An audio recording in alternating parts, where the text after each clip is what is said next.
Selamat pagi, kita bersama lagi dalam Ruang Bicara yang dibawakan kepada anda di Bernama TV dan sudah pastilah hari ini juga kita memilih satu topik yang cukup relevan sebenarnya dengan perkembangan semasa. Dan topik yang kita pilih hari ini ialah cabaran pelanjutan PKP ataupun Perintah Kawalan Pergerakan. Dan mungkin ramai sudah pun mengikuti pengumuman yang telah pun dibuat oleh Yang Amat Berhormat Perdana Menteri berkaitan dengan isu ini. Dan sudah pastilah pelbagai reaksi sebenarnya telah pun kita perolehi, telah pun dilontarkan oleh rakyat Malaysia terhadap pelanjutan Perintah Kawalan Pergerakan ini. Baik. Di program kita kali ini, kita ada 4 tetamu sebenarnya yang sudah pun bersiap sedia untuk bersama kita bercakap tentang isu ini, tetapi bukanlah di studio bersama dengan saya. Mereka ada di talian kita sekarang ini. Jadi apa kata kita hubungi tetamu kita yang pertama untuk ruang bicara malam ini, iaitu yang berbahagia Tan Sri Musa Hassan yang merupakan mantan Ketua Polis Negara. Assalamualaikum Tan Sri. Waalaikumsalam Cik Syarkawi. Sehat Tan Sri ya? Alhamdulillah. Alhamdulillah. Dengar suara Tan Sri pun saya tahu Tan Sri berada dalam keadaan yang cukup sehat sebenarnya. Ya, terima kasih. Baik, Tan Sri, ini kita nak bercakap tentang PKP lah ataupun Perintah Kawalan Pergerakan. Dan hari ini Yang Amat Berhormat Perdana Menteri Tan Sri Muhyiddin Yassin telah pun mengumumkan pelanjutan kepada PKP ini. Jadi apakah Tan Sri merasakan bahawa ini merupakan satu tindakan yang tepat yang dilakukan oleh kerajaan kita? Ya, saya rasa itu satu tindakan yang betul yang dilakukan oleh pihak kerajaan. Ya. Kerana kita baru saja menjalani PKP selama 14 hari kan. Betul. Jadi kita melihat bahawa trend sekarang ni adalah dia pun tidak meningkat dan tidak kurang. Jadi dia stable. Jadi untuk kita mengurangkan lebih lanjut lagi, dia perlu dilanjutkan lebih lama lagi. Ya. Betul. Okey, itu penting saya rasa. Satu lagi isu yang menarik Tan Sri, zaman Tan Sri lah, zaman kita dulu lah Tan Sri kita jarang, tak pernah pun kita mendengar istilah lockdown, tak pernah pun kita dengar istilah PKP ini. Yang kita tahu masa tu ialah curfew. Jadi perbezaan apa sebenarnya antara curfew dengan PKP ini ataupun lockdown ini sebenarnya? Ya, beza dia curfew ni tadi adalah di mana arahan itu tadi orang ni tidak berkeluar di rumah langsung. That means diketatkan terus. Tetapi KP ni tadi dibenarkan orang untuk keluar untuk membeli kelengkapan yang penting untuk makanan dia orang. Tetapi dalam lingkungan 10 kilometer. Okey. Jadi itu perlu kita patuh kerana ini untuk mengurangkan pergerakan dan juga untuk mengurangkan daripada wabak ni tadi terkena pada orang lain lah. Ya. Okey, satu lagi isu Tan Sri. Kalau kita dengar daripada kenyataan yang dibuat oleh Yang Amat Berhormat Perdana Menteri, 97% patuh kepada pematuhan PKP ini, tapi ada lagi 3% lebih kurang begitu yang tidak patuh. Jadi yang 3% inilah ialah mereka memberi pelbagai alasan dan sebagainya. Apakah Tan Sri secara peribadi merasakan bahawa mungkin satu bentuk tindakan yang lebih tegas perlu diambil kepada mereka yang masih lagi melihat PKP ini bukan sesuatu yang serius dan perlu dipatuhi sepenuhnya? Ya, pihak penguatkuasa iaitu tentera dan polis yang menjalankan PKP ini tadi perlu bertindak tegas lah terhadap mereka yang melanggar PKP ini tadi. Kiranya alasan yang diberi itu tadi tidak berdasar. Mereka ni tadi boleh diambil tindakan kerana mengingkari benda itu. Dan saya dapat tahu kalau kita sekarang ni akan dikeluarkan saman RM1,000. Denda RM1,000 terhadap mereka yang melanggar ni. Tetapi ada juga di antara mereka yang menghalang tugas pasukan polis. Yang ini patut diambil tindakan tangkap. Dan tuduh di mahkamah. Ada juga yang melanggar roadblock kan. Ya. Jadi ini satu perbuatan jenayah di mana ianya boleh diambil tindakan dan dituduh di mahkamah di dalam kerana kes jenayah lah. Ya. Dan secara amnya lah, bagaimana pandangan Tan Sri sendirilah? Kita melihat bagaimana pasukan PDRM, Angkatan Tentera dan pihak-pihak penguatkuasaan yang lain yang menjalankan tugas mereka dengan begitu menghadapi segala kesukaran, hujan ribut dan sebagainya, panas terik dan sebagainya. Jadi apakah Tan Sri melihat ini sumbangan yang cukup besar sebenarnya yang diberikan oleh pihak-pihak penguatkuasaan ini? Saya merasakan frontliners kita. Ya. Iaitu polis, tentera dan juga kesihatan ya. Mereka bertukus lumus untuk menentukan bahawa wabak ini tadi tidak berjangkit pada semua rakyat negara kita. Jadi mereka memainkan peranan yang penting. Patut rakyat menyokong mereka ini tadi. Ya. Dan patuh pada arahan-arahan yang telah diberi. Kerana ini adalah untuk kebaikan rakyat sendiri. Macam saya sendiri, saya tak keluar rumah pun. Ya, betul. Bukan kita takut penyakit itu, tidak. Tapi kita tidak mau menjangkit pada orang lain kalau kita ada. Dan kita tidak mau diri kita dijangkiti kan. Itu penting untuk menjaga keselamatan kita. Dan hari ini pun kerajaan mengumumkan ataupun memberikan beberapa pelonggaran sebenarnya kepada rakyat Malaysia yang terlibat dalam PKP ini. Mereka boleh keluar gunting rambut misalnya, ataupun kalau nak pergi kedai ubat dan sebagainya, nak buat laundry pun boleh, cuma tak bolehlah buat yang laundry basuh sendiri itu. Jadi bagi mereka nak menjalankan kerja-kerja yang penting, umpama nak gunting rambut, nak pergi laundry, itu tak apa. Tapi kita takut alasan ni tadi, apabila mereka keluar tadi, mereka nak pergi ke lain tempat. Betul. Itu yang kita takut. Kerana kita tidak mahu dia pergi ke tempat-tempat yang lebih jauh pada itu. Supaya dia tidak berjangkit perkara ini, dan kawasan ni pula tadi akan menjadi merebak wabak tu tadi. Jadi itu penting untuk kita jagalah. Dari your own personal observation Tan Sri, apakah Tan Sri melihat bahawa dari segi berlakunya jenayah misalnya semasa PKP ini, apakah ianya amat berkurangan dibandingkan sekiranya PKP ini tak ada? Pihak penguatkuasa selain daripada menjalankan tugas untuk menentukan PKP ini tadi tidak dilanggari, pihak polis juga perlu melakukan pengawasan terhadap jenayah dilakukan. Kerana kita lihat bahawa ada juga kedai-kedai yang telah dirompak. Dan kereta-kereta peronda harus membuat perondaan di kawasan-kawasan di mana PKP ini tadi diadakan, kerana orang tak keluar, jadi lengang penjenayah pula yang keluar. Jadi itu perlu diambil tindakan. Dan satu perkara yang penting juga, kita punya sempadan juga perlu dijaga. Kerana banyak juga jenayah-jenayah penyeludupan dadah akan berlaku juga, kerana polis sekarang ni dianggap sibuk dengan PKP ni tadi, mereka pula mengambil kesempatan. Jadi ini perlu juga diambil tindakan juga. Satu lagi isu yang mungkin boleh saya dapatkan pandangan Tan Sri, ini pun berlaku. Tan Sri dapat dengar suara saya? Boleh dengar. Okey, satu lagi isu yang berlaku dilaporkan di media baru-baru ini, ada juga kesempatan yang digunakan oleh pihak tertentu menggunakan penghantar makanan ini. Mereka sepatutnya menghantar makanan, tetapi mereka meletakkan barang-barang yang tak sepatutnya seperti dadah dan sebagainya untuk dihantar ke destinasi tertentu. Jadi bagaimana tindakan yang harus dilakukan dalam soal seperti ini? Jadi perlu diawasilah perkara ni. Jadi mereka yang tahu tentang maklumat ni tadi perlu memberi maklumat ni kepada pihak polis lah. Supaya pihak polis memeriksa dia orang ni tadi. Dan saya harap mereka yang hantar makanan ni, dia kena jujur lah, janganlah hantar benda-benda yang dilarang pula kepada orang-orang yang lain kan. Mereka pun menjalankan tugas mereka membantu dalam PKP ni juga. Betul.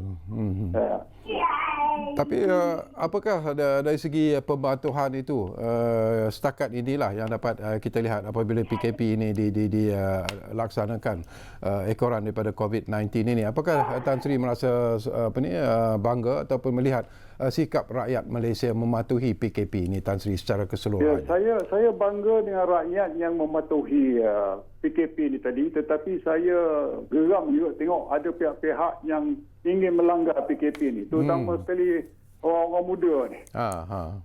Mereka ni nak pergi berjalan lah, nak pergi jumpa kawan lah. Jadi mereka kena faham, mereka kena memberikan kerjasama kepada pihak kerajaan dan juga pihak kuasa untuk menentukan wabak ini tidak merebak. Betul. Ya? Betul. Okey, selain daripada compound yang ditingkatkan daripada 500 kepada 1000 sekarang ini, apakah ada Tan Sri melihat bahawa mungkin ada lagi peraturan ataupun akta-akta ataupun undang-undang yang lebih tegas perlu dilaksanakan sekarang? Itulah akta berkaitan dengan jenayah ni, seperti saya cakap tadi, jika mereka tadi menghalang tugas polis, jadi itu adalah satu jenayah di bawah Penal Code. Kanun keseksaan, ya. Ya. Melanggar roadblock satu jenayah juga. Ya, betul. Ya. Jadi itu perlu kita ambil tindakan lah. Di bawah kesalahan jenayah lah pula. Betul. Ya. So, nasihat Tan Sri sendirilah kepada rakyat Malaysia untuk mematuhi PKP ini, dan sesungguhnya lah kita sedang berjuang dengan musuh yang tak dapat kita lihat sebenarnya, dan musuh ini iaitu COVID-19 bukanlah musuh yang boleh kita pandang remeh dan sebagainya. Jadi nasihat Tan Sri kepada rakyat Malaysia secara keseluruhan. Nasihat saya pada rakyat Malaysia berilah kerjasama pada pihak kerajaan dan juga pada penguatkuasa untuk menjagakan keselamatan mereka sendiri. Itu nombor satu. Ya. Yang nombor dua, penguatkuasa perlu mengambil tindakan yang tegas. Tak perlu kita menunjukkan bahawa kita ni tadi ingin diplomasi dan macam-macam lagi. Okey. Kerana ini adalah masalah kesihatan. Yang melanda negara kita. Okey, itu saja Tan Sri. Terima kasih banyak-banyak Tan Sri kerana sudi bersama kita di ruang bicara ini, dan insyaAllah saya teringin benar sebenarnya untuk melihat Tan Sri secara personal sebenarnya berada di studio ruang bicara ini dalam masa-masa yang terdekat ini. Jadi take care Tan Sri. Terima kasih banyak-banyak. Terima kasih Cik Syarkawi. Jumpa lagi insyaAllah. InsyaAllah kita akan jumpa lagi. Terima kasih banyak-banyak. Baiklah, itu di talian kita sebentar tadi yang berbahagia Tan Sri Musa Hassan yang merupakan mantan Ketua Polis Negara. Dan kalau kita lihat daripada kenyataan yang dikeluarkan oleh Yang Amat Berhormat Perdana Menteri dengan usaha yang telah dibuat, kes-kes positif COVID-19 adalah terkawal, iaitu pada kadar 7%, iaitu di bawah benchmark 10% seperti apa yang ditetapkan oleh Pertubuhan Kesihatan Sedunia ataupun WHO. Dan kadar kematian akibat wabak ini juga adalah rendah, iaitu 1.6% berbanding 5.8% kadar kematian di peringkat dunia.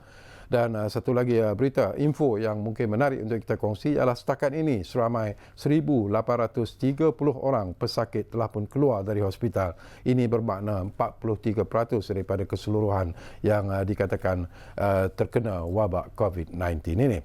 Dan hari ini saja jumlah pesakit yang pulih ialah seramai 220 orang, melebihi jumlah kes positif baru iaitu sebanyak 118 kes. Dan jumlah kes positif baharu juga telah menunjukkan penurunan sejak beberapa hari yang lalu. Ini antara fakta-fakta yang dikeluarkan hari ini, iaitu 10 hari bulan April 2020. Dan kita cuba mendapatkan seorang lagi tetamu di talian sekarang ini, iaitu saudara Azmi Hassan yang merupakan Geostrategis University Teknologi Malaysia. Halo Azmi. Ya, Syarkawi. Sihat ya? Saya di sini sihat. Syarkawi macam mana? Alhamdulillah sihat Mi.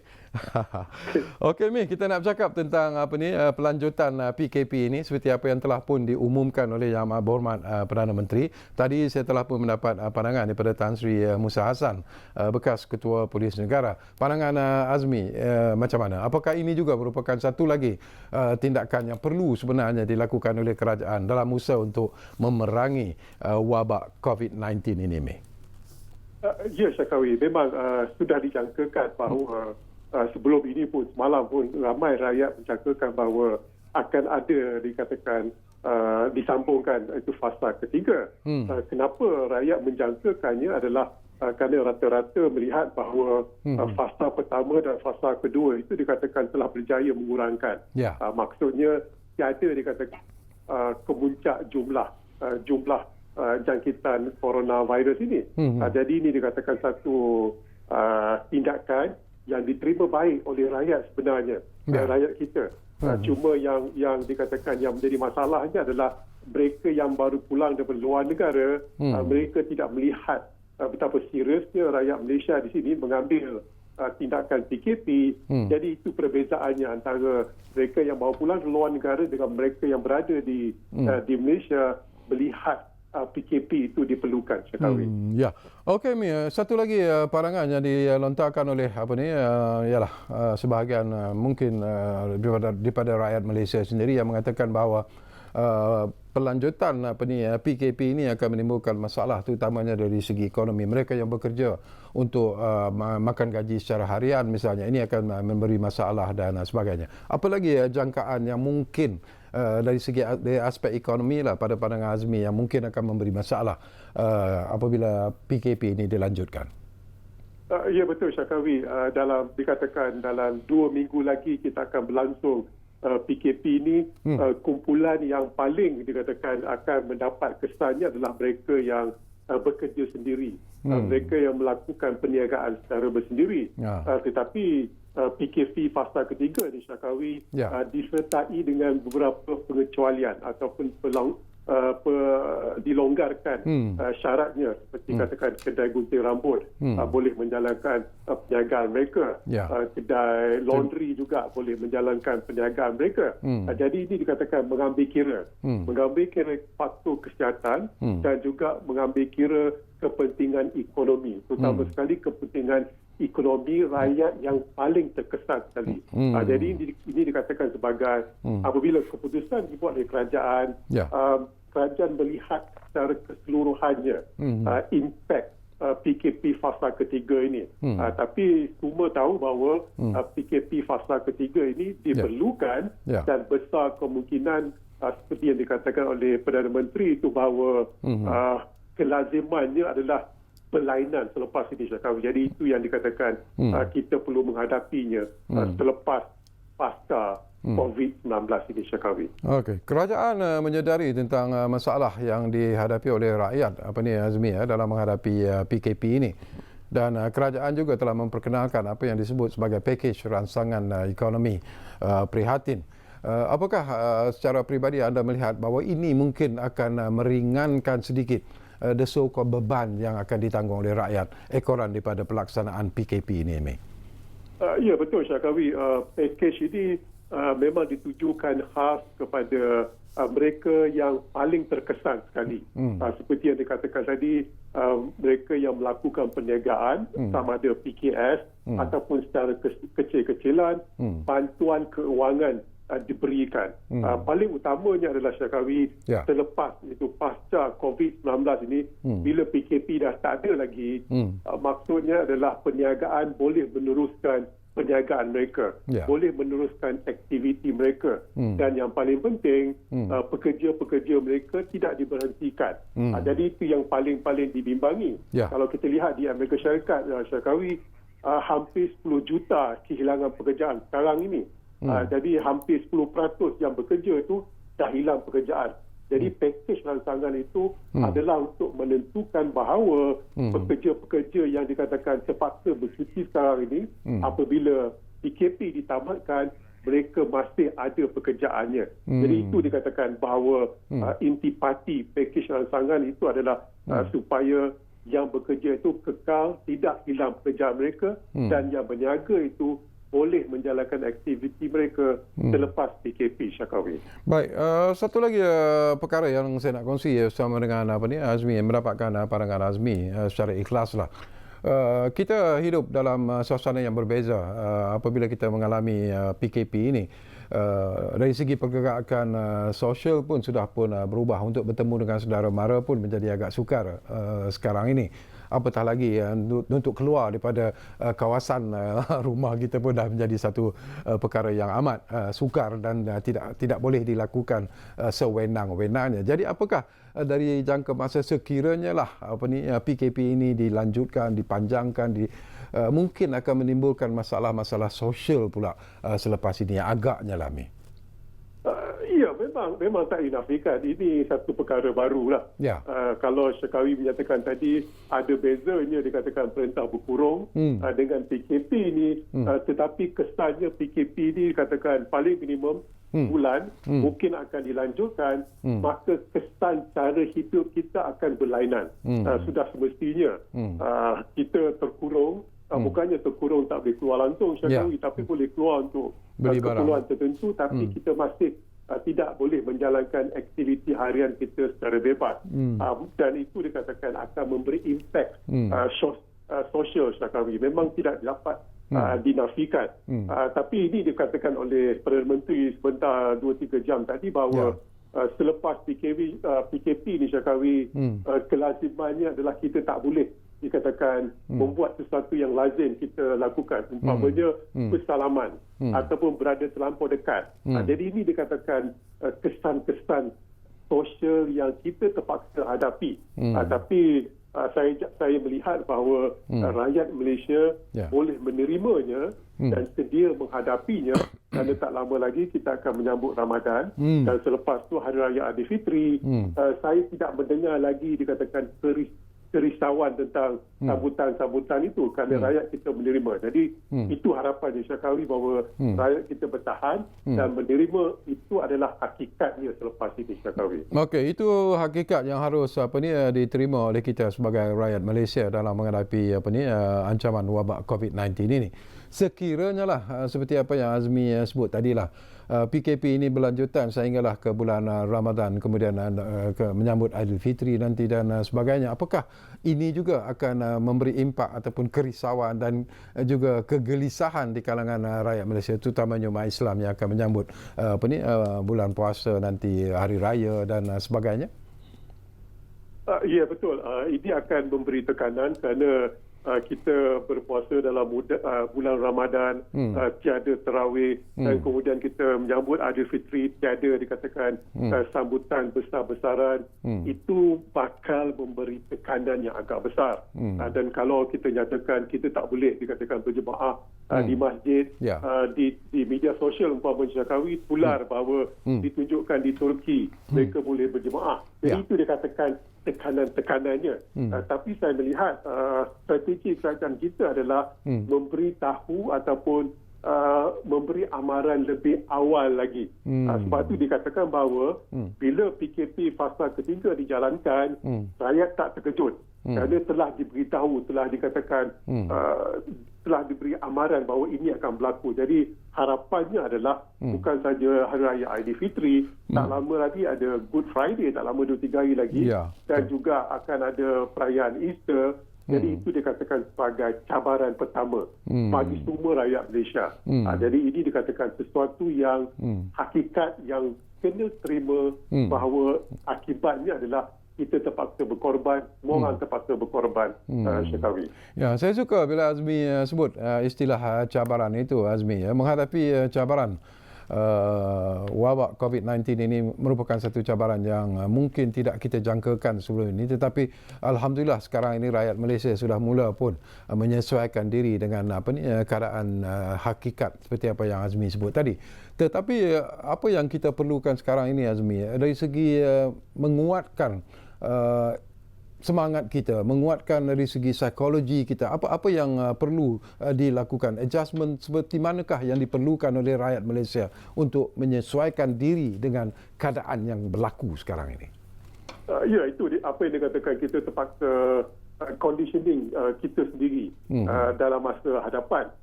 Saya ada beberapa rakan yang dikatakan peniaga secara bersendirian. Walaupun mereka putus pendapatan mereka, tapi mereka menyokong apa yang dilakukan oleh kerajaan. Keputusan mengadakan fasa ketiga. Bagi saya, Syakawi, penjawat awam sebenarnya tak ada isu sangat sebagai penjawat awam. Tapi mereka yang berniaga sendiri, itu yang dikatakan cabaran-cabaran. Tapi kalau kita melihatkan, kalau saya bandingkanlah rakyat Malaysia dengan rakyat Amerika umpamanya ataupun negara-negara yang maju di Eropah itu, mereka mengatakan PKP ini melanggar hak asasi mereka. Dan saya rasa Syakawi juga bersetuju, kita tidak mendengarnya rakyat Malaysia berpendapat sedemikian bahawa hak asasi mereka telah disekat melalui PKP. Jadi ini dikatakan sebagai cabaran, dan ini dikatakan cabaran itu diterima oleh rakyat, sesuatu yang terpaksa dilakukan. Jadi itu yang baiknya, yang membuat kita rasa lega sedikit bahawa rakyat dapat menerima walaupun tekanan hidup, tekanan ekonomi daripada PKP ini amat berat sekali, Syakawi. Saya suka bila Azmi membandingkan pula dengan apa yang berlaku di luar negara lah. Kita lihat bagaimana apa yang telah pun berlaku di Itali sebagai satu contoh, di Spain, begitu juga di Amerika Syarikat dan juga di Great Britain sebagai contoh-contoh yang baik. Apakah kerana kelekaan mereka untuk tidak mengenakan perintah kawalan pergerakan ini lebih awal mengakibatkan mangsa yang terkorban disebabkan oleh COVID-19 itu begitu tinggi jika dibandingkan dengan apa yang berlaku di negara kita. Ni? Ya, benar sekali, Syakawi. Apabila China mengadakan lockdown mereka di Wuhan dan juga wilayah Hubei 3-4 bulan lepas, ramai rakyat di negara-negara maju mengatakan bahawa mereka tidak boleh melakukan di negara mereka kerana mereka dikatakan mengamalkan demokrasi yang sepenuh-penuhnya. Dan betul juga apabila Syakawi menyatakan bahawa ada beberapa negara di Eropah lambat mengenakan lockdown. Dan apa yang berlaku di Itali, apa yang berlaku di Spanyol dan apa yang berlaku di UK dan juga Amerika Syarikat sekarang ini adalah kerana rakyat mereka sendiri menentang tentang dikatakan lockdown ini ataupun PKP ala Malaysia ini. Jadi ini dikatakan perbezaannya strategi kerajaan masing-masing dan juga pemikiran rakyat masing-masing yang melihat bahawa PKP ini, lockdown ini adalah sebagai melanggar hak asasi manusia. Tapi mereka tak fikir bahawa kesannya kepada manusia itu sendiri, kematian, jangkitannya tak dapat dikawal. Jadi itu dikatakan iktibar kepada kita bahawa kebebasan yang mutlak itu bukan segala-galanya, Syakawi. Okey. Di penghujung ni barangkali menarik juga untuk dapatkan pandangan Azmi lah. Ialah kita puji dengan apa yang dilakukan oleh rakyat Malaysia mematuhi pelaksanaan PKP ini, tetapi masih lagi ada kumpulan kecil yang masih melihat PKP ini sebagai sesuatu yang mengganggu kehidupan mereka dan sebagainya. Jadi pandangan Azmi, apakah sebenarnya, tadi pun saya dapatkan pandangan daripada Tan Sri Musa Hassan berkaitan dengan isu ini, apakah satu peraturan, satu undang-undang, satu akta yang lebih tegas sebenarnya perlu diambil dalam usaha untuk mengekang mereka yang masih lagi melanggar PKP ini? Ya, memang agak menduka cita kan apabila ada dikatakan walaupun tak banyak dalam 1%, 2% yang melanggar PKP ini, tetapi yang sedihnya mereka menyalahkan pula pihak yang menguatkuasakannya, seperti anggota PDRM, anggota Tentera Malaysia. Mereka menyalahkan, bukan saja setakat menyalahkan penguatkuasa, tetapi meremehkan dan juga memberi penghinaan kepada mereka yang menjalankan tugas. Jadi itu amat menyedihkan sekali. Kalau nak dikira sebagai denda, bagi saya denda RM1,000 itu mungkin bagi setengah-setengah orang tidak cukup sebagai kekangan. Jadi kemungkinan kerajaan boleh dikatakan memikirkan bahawa denda itu boleh dinaikkan. Umpamanya di Singapura adalah lebih jauh besar dendanya. Kalau di Filipina lagi teruk dendanya. Jadi itu dikatakan sebagai pencegahannya. Tapi bagi saya yang paling utama adalah isi hati, niat hati rakyat Malaysia itu dikatakan perlu telus, perlu ikhlas, bahawa mereka mahu menghapuskan rantaian jangkitan itu. Jadi saya melihatnya adalah penting bagi rakyat Malaysia. Jadi undang-undang itu adalah sebagai kekangan saja. Tapi setakat ini, Syakawi, saya amat dikatakan berpuas hatilah dengan apa yang telah dilakukan oleh rakyat Malaysia dalam hal PKP ini, Syakawi. Alhamdulillah. Baik, di penghujung ni, sebelum kita berpisah dari udara, mungkin Mi ingin menyatakan sesuatu terutamanya kepada frontliner yang sebenarnya telah memberikan segala-galanya dalam usaha untuk menentang COVID-19 ini dengan sepenuh hati. Sebenarnya WHO itu Badan Kesihatan Sedunia telah mengiktiraf sistem kesihatan kita adalah sistem yang terbaik. Dan terutama sekali dalam melawani COVID-19 ini, kita telah melakukan bukan sedaya upaya tetapi melakukan yang melebihi lebih baik lagi daripada negara-negara yang maju seperti negara Eropah dan juga Amerika Syarikat. Jadi sebab itu saya katakan kita rakyat Malaysia harus bersyukur dan mengambil iktibar. Dan satu analogi yang saya nak bagi tahu Syakawi atau berkongsi Syakawi adalah rakyat Malaysia yang berada di luar negara, sebenarnya mereka nak balik ke Malaysia. Betul. Mereka tak nak tinggal di luar negara kerana mereka tahu apabila mereka berada di Malaysia, mereka akan dijaga oleh kerajaan dengan sebaik-baiknya. Sebab itu dikatakan mereka akan pulang juga walaupun akan menempuh kesukaran. Jadi itu dikatakan walaupun COVID-19 ini dikatakan satu malapetaka Syakawi, tapi ia telah memberi kesadaran bahawa Malaysia adalah negara yang kita nak duduk seperti kata pepatah Syakawi, hujan batu di negara sendiri, hujan embas di negara orang. Kita nak berada di negara sendiri bila berlaku keadaan sedemikian. Betul. Terima kasih banyak-banyak Azmi Hassan kerana sudi bersama kita di ruang bicara ini, dan sesungguhnya anda telah pun melontarkan komen-komen yang cukup menarik sebenarnya, dan kita harap rakyat Malaysia akan dapat mendengar apa yang disebut oleh saudara Azmi Hassan, dan sebelum itu juga apa yang telah pun diberi pandangan oleh yang berbahagia Tan Sri Musa Hassan. Baiklah, kita berehat dulu buat seketika. Anda jangan ke mana. Kembali semula sebentar saja lagi bersama kami di ruang bicara ini yang kami bawakan kepada anda pastinya bernama TV. Kita jumpa lagi.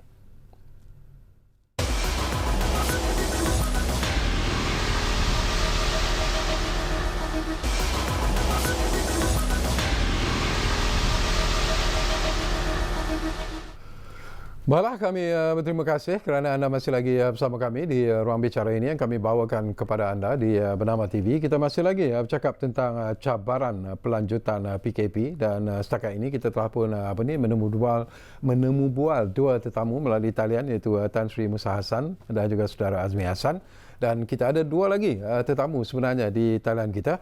Apa kata kalau kita hubungi sekarang seorang lagi tetamu yang saya rasa sudah pun ada di talian kita sekarang ini, iaitu Farah Hasamuddin yang merupakan Ketua Pegawai Operasi Sinar Harian. Assalamualaikum Farah. Waalaikumsalam. Farah sihat? Sihat, Alhamdulillah. Alhamdulillah. Okey, Farah, terima kasih banyak-banyak kerana sudi bersama kami di ruang bicara ini. Dan sesuatu yang menarik yang saya nak kongsikan bersama dengan Farah lah. Saya difahamkan bahawa Sinar Harian telah melancarkan kempen hashtag Jangan Putus Asa Malaysia. Jadi apa yang sebenarnya kempen ini sebenarnya yang ingin disampaikan Farah? Okey, kami melancarkan kempen hashtag Jangan Putus Asa Malaysia ini selepas Perdana Menteri mengumumkan PKP 18 Mac yang lalu. Jadi, apa yang kami perhatikan selepas PKP itu memang ramai yang I think semua orang tahu kehilangan punca pendapatan, ramai yang start depressed, confused, yang adapt to new change, new routine. So saya rasa mereka disajikan dengan terlalu banyak berita atau cerita-cerita yang terlalu negatif. Jadi apa yang kami ingin buat dengan kempen ini adalah kami ingin menaikkan semula semangat mereka dengan menyajikan dengan benda-benda yang positif on how to fight this, how to move on, how to move forward selepas, during and also selepas PKP.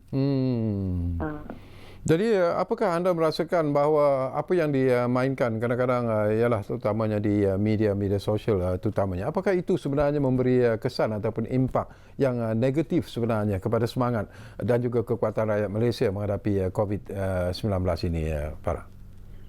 Mungkin kerana apa yang saya perhatikan even dalam seharian start sendiri pun kami tengok berita tentang COVID-19 before dia memang antara yang paling popular. Tapi lately dalam masa 2-3 hari ataupun seminggu ni, dia dah start turun sikit. So mungkin itu juga menunjukkan orang dah start penat dengan baca berita-berita yang segitu. And bagi kami, kalau orang nak any news on COVID-19, media bukanlah lagi tempat untuk mereka mendapatkan info ataupun breaking news. Because sekarang ni business can be available everywhere, di mana-mana sahaja. Mereka in fact boleh follow Instagram ataupun Twitter KKM untuk tahu stats yang terbaru. Jadi kami sebagai media, kami mempunyai tanggungjawab untuk menyajikan mereka dengan benda-benda yang berbeza, yang lain. Yang sekurang-kurangnya boleh menghiburkan dan juga educate orang untuk how to move on lah.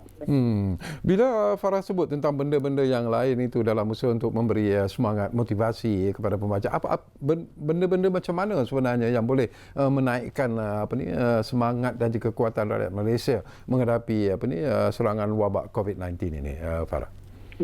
Saya rasa apa yang penting adalah untuk memberitahu mereka apa yang untuk dilakukan seterusnya.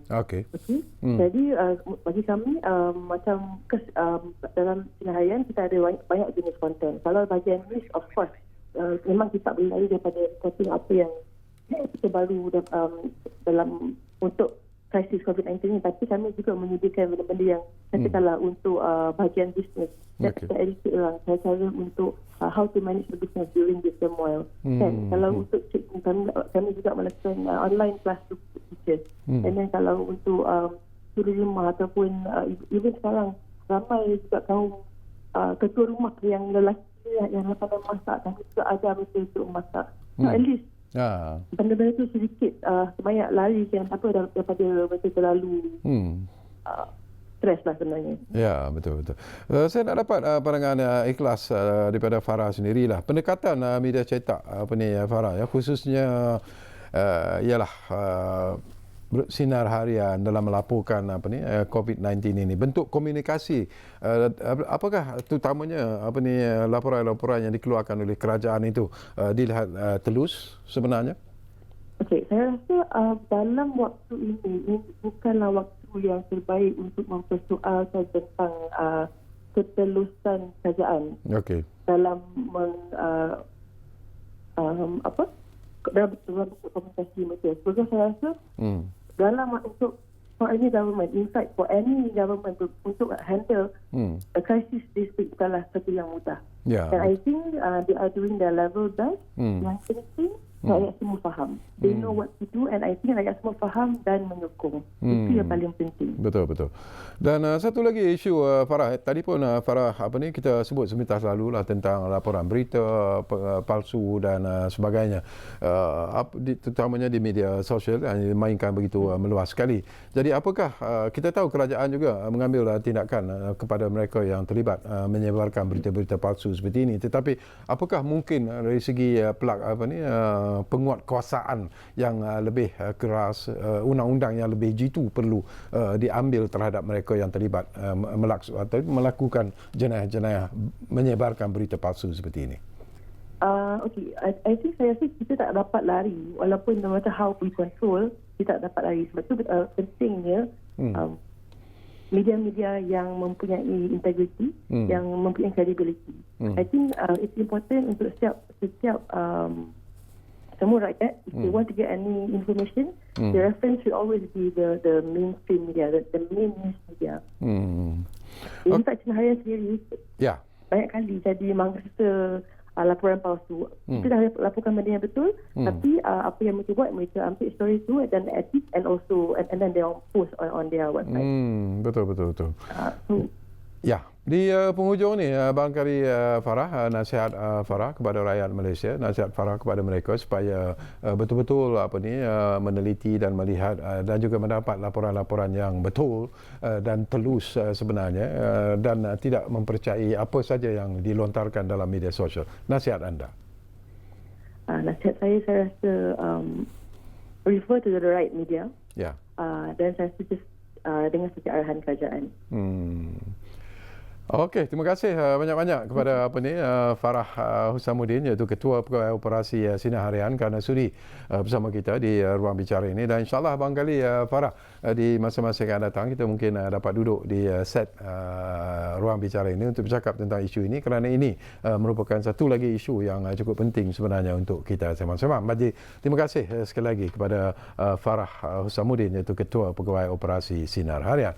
Baik, kita ada lagi seorang tetamu lagi di talian kita, dan ini merupakan seorang tetamu yang cukup menarik sebenarnya untuk kita sembang-sembang. Tapi sebelum itu, seperti apa yang disebut oleh tetamu kita setakat ini, kita perlu lebih berhati-hati, perlu ada kekuatan yang luar biasa sebenarnya dalam usaha kita untuk melawan wabak COVID-19 ini, yang sesungguhnya akan mencabar kekuatan kita, kesabaran kita, kekuatan kita untuk menghadapi segala cabaran ini. Balas sudah pun ada di talian sekarang ini yang berbahagia, Tuan Suhaimi Sulaiman, iaitu pengurusi bernama di talian kami sekarang ini. Assalamualaikum Tuan. Waalaikumsalam, saudara Syakawi, apa khabar? Baik, Mi sihat ya? Saya di Melaka. Itulah saya diberitahu. Saya ingin terlebih dahulu kami ingin menyampaikan ucapan setinggi-tinggi tahniah kepada Tuan Suhaimi Sulaiman yang telah pun dilantik sebagai pengurusi bernama. Terima kasih, dan saya juga amat menghormati saudara Syakawi, yang mana saya juga banyak mempelajari cara-cara untuk mengacara satu program daripada saudara juga. Alhamdulillah. Okey, Tuan Suhaimi, kita nak bercakap tentang bila dilantik sebagai pengurusi bernama. Ini juga merupakan satu isu yang cukup penting sebenarnya. Vision anda sendirilah, ke mana bernama itu ingin dibawa sebenarnya apabila Tuan dilantik sebagai pengurusi bernama sekarang ini, Mi?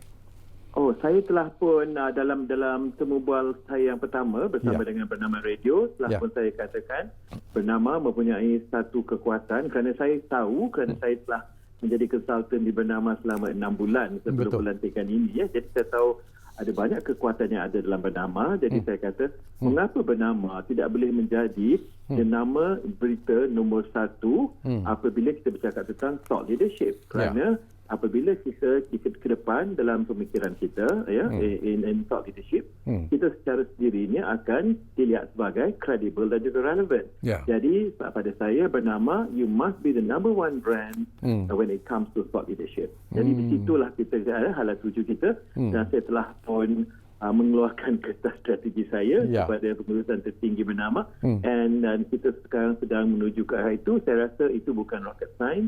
Kita mempunyai kekuatan itu dan boleh direalisasikan dalam masa 3 bulan akan datang. Wow. Okey, menarik Suhaimi. Okey, kita pergi Mi kepada isu yang ingin kita bincangkan inilah. Peranan yang dimainkan oleh Bernama sekarang ini dalam usaha untuk memberi laporan-laporan terkini, memberi laporan-laporan yang tepat berkaitan dengan COVID-19 ini. Ya, saya rasa kita harus teruskan usaha melaporkan secara profesional dan secara bertanggungjawab. Satu, kita kena bawakan informasi supaya rakyat akan sentiasa tahu apa yang sedang berlaku. Tapi pada masa yang sama juga, kita juga perlu menyediakan sesuatu membuatkan kita lebih positif dalam menempuh hidup hari-hari, kerana sebagaimana kita tahu ada banyak perniagaan, businesses tidak boleh berjalan seperti biasa.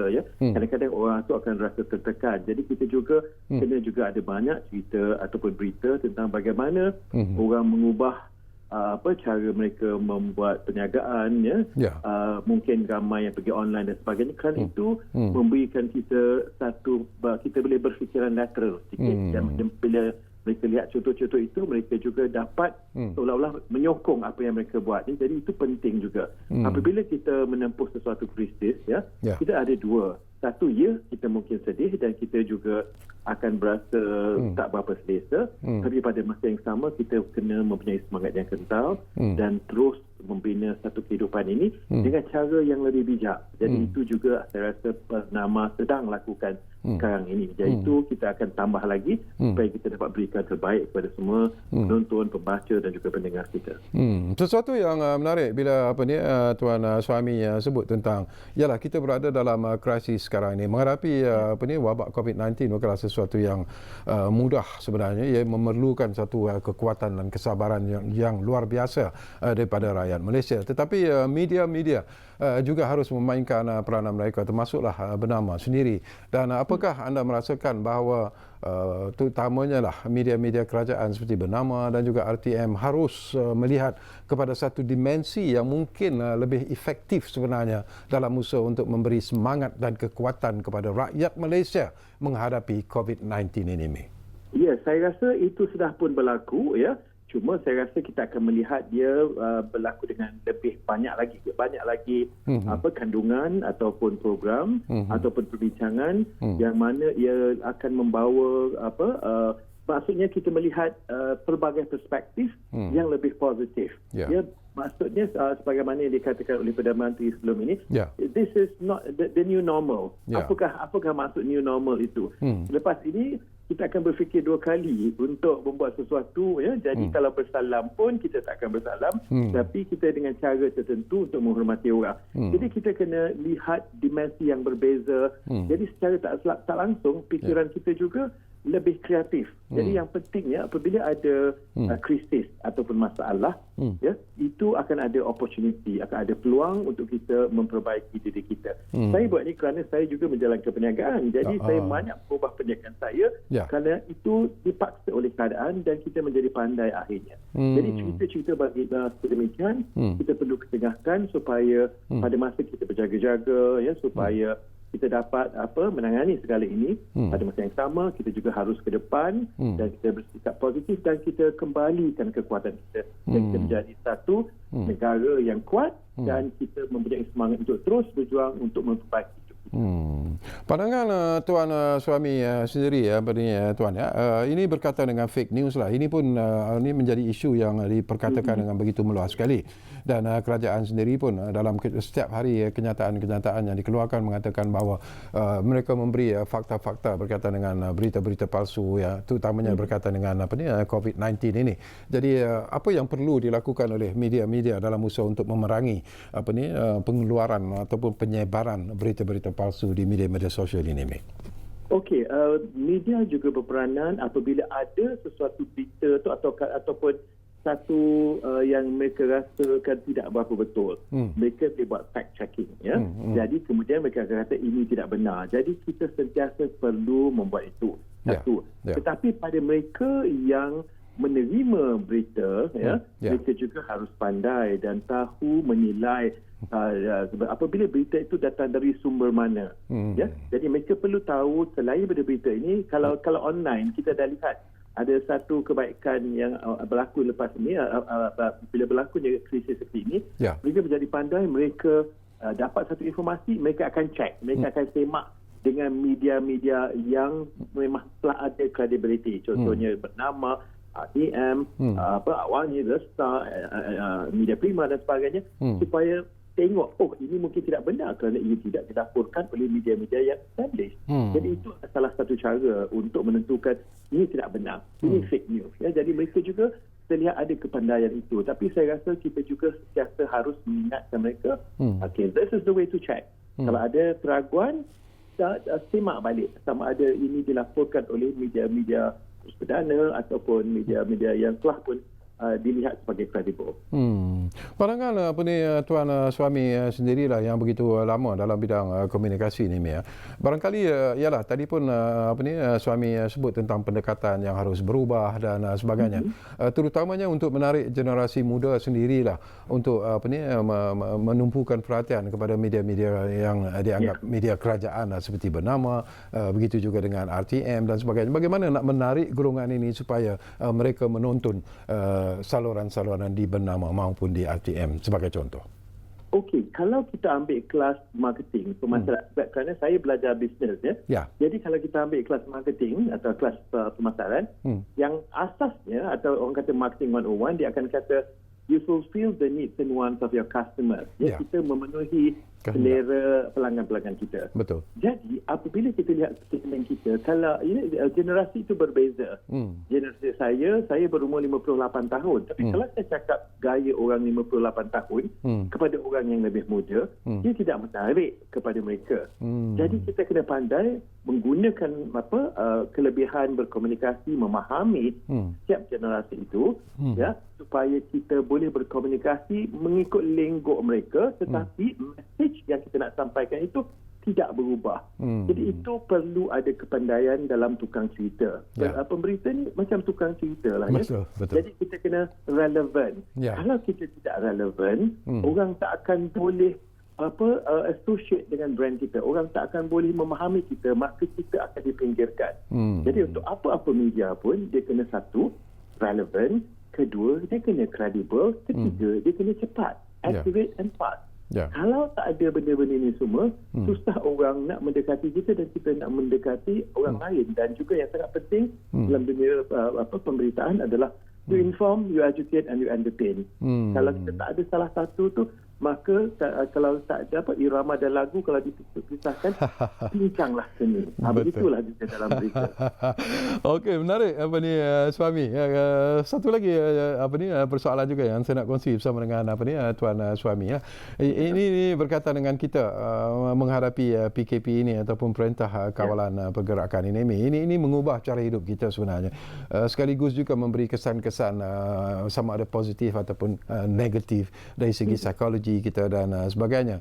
Jadi apakah yang akan dilakukan oleh Bernama terutamanya dalam usaha untuk memberi semula kekuatan dan juga semangat kepada rakyat Malaysia dalam menghadapi Perintah Kawalan Pergerakan? Okey. Baik. Ini soalan yang menarik, Saudara Syakawi. Dari pagi tadi, seawal pukul 7.30 pagi, saya telah berutus-utus dan berbalas-balas email dengan staf-staf di Bernama. Kita ada program dan juga kandungan-kandungan baru di mana kita akan cakap tentang thought leadership. Kita lihat dalam pelbagai bidang di mana semua kandungan itu nanti akan dapat menaikkan semangat, akan memberikan kita berfikiran lebih positif. Jadi kepada penonton, kepada pembaca, kepada pendengar, tunggulah benda ni akan berlaku dalam masa yang tidak lama. Dalam seminggu ni kita boleh dapat lihat ada banyak perubahan kerana ia telah dijalankan. Kerana mereka di Bernama ni sangat efisien. They work very, very fast and they are smart. Jadi itu apa yang saya buat, saya telah mencetuskan satu idea dan mereka telah sambut idea itu, dan saya rasa kita dapat melihat hasilnya tak berapa lama saja lagi. Jadi sekarang mungkin mereka telah tengok production dia, tengok dia punya grafik, infografik dan sebagainya. Jadi itu sedang berlaku. Jadi kita tunggu Okey, janji Suami di penghujung ni selaku pengurusi Bernama, satu jawatan yang saya kira cukup penting dan paling mencabar sebenarnya. Tetapi saya tahu Suami akan berjaya menghadapi apa saja cabaran yang mendatang. Jadi janji anda kepada rakyat Malaysia bahawa Bernama akan terus berada betul-betul menepati sasaran dan juga apa yang ingin kita capai sebenarnya. Janji anda kepada rakyat Malaysia. Saudara Syakawi suka letak pressure kepada orang, kan? Tapi saya rasa kita berkongsi pengalaman, ya. Saya belajar pada Saudara Syakawi kerana Saudara Syakawi lebih lama dalam dunia penyiaran. Saya cuma ada 30 tahun. Tapi kalau kita gabungkan berapa lama kita berbakti itu dengan pekerja-pekerja atau staf-staf yang lain, kita mungkin dapat 200 tahun, Jadi moving forward, kalau kita nak terus ke depan, kita kena berfikir berbeza. Pada saya yang paling penting adalah lateral thinking skills. Apakah perbezaan yang kita akan lakukan? Apakah differentiation kita? Apakah unique selling proposition kita? Itu kita sedang lakukan, dan saya akan berbakti dengan sebaik-baiknya dan memberi ataupun berkongsi pengalaman yang ada, dan kita semua boleh bekerjasama dan boleh menjadikan Bernama itu. Kenapa harus kita jadi jenama berita nombor 1 di Malaysia? Kalau tidak di Asia, kerana kita ada wakil-wakil kita di Singapura, di Jakarta dan juga di Bangkok. Jadi itu adalah satu kekuatan yang harus juga kita gunakan. Jadi kita bekerjasama dan kita menjadikan nama itu sangat-sangat hebat. Baik, sebelum kita berpisah dari udara Tuan Suami, berkaitan dengan cabaran pelanjutan PKP ini, nasihat dan juga seruan Tuan Suhaimi Sulaiman sendiri kepada rakyat Malaysia yang sedang berjuang sekarang ini untuk menghadapi COVID-19 ini. Silakan Tuan. Saya rasa semua orang memainkan peranan yang penting, bukan saja mereka di Barisan Harapan, tetapi mereka juga yang tinggal di rumah juga. Ya, saya rasa kita harus mengikuti apa yang telah disuruh oleh kerajaan. Jangan kalau tak ada sebab tak payah keluar, dan buat social distancing. Jadi benda-benda yang boleh melawan ataupun membawa kepada pengakhiran kepada COVID-19 ini. Jadi apa yang perlu adalah kita mematuhi undang-undang, dan kita buat benda-benda yang terbaik supaya kita semua akhirnya selamat dan berjaya keluar dari krisis ini. Itu saja satu pesanan saya, dan saya rasa kita semua bertanggungjawab, dan itulah yang terbaik kita buat kepada negara kita. Baik, terima kasih banyak-banyak Tuan Suhaimi Sulaiman, pengurusi Abang Syakawi. Terima kasih kerana sudi bersama kita di ruang bicara ini, dan tentunya kita juga mengambil kesempatan ini mengucapkan terima kasih kepada yang berbahagia Tan Sri Musa Hassan, mantan Ketua Polis Negara, begitu juga dengan Saudara Azmi Hassan, geostrategis di Universiti Teknologi Malaysia, dan juga Farah Hassamuddin, iaitu Ketua Pegawai Operasi Sinar Harian, kerana sudi bersama kita di ruang bicara ini. Dan seperti biasalah, kami janjikan sesuatu yang akan kami tepati. Ruang bicara akan terus berbicara bersama anda dari masa ke semasa. Kita jumpa lagi. Assalamualaikum.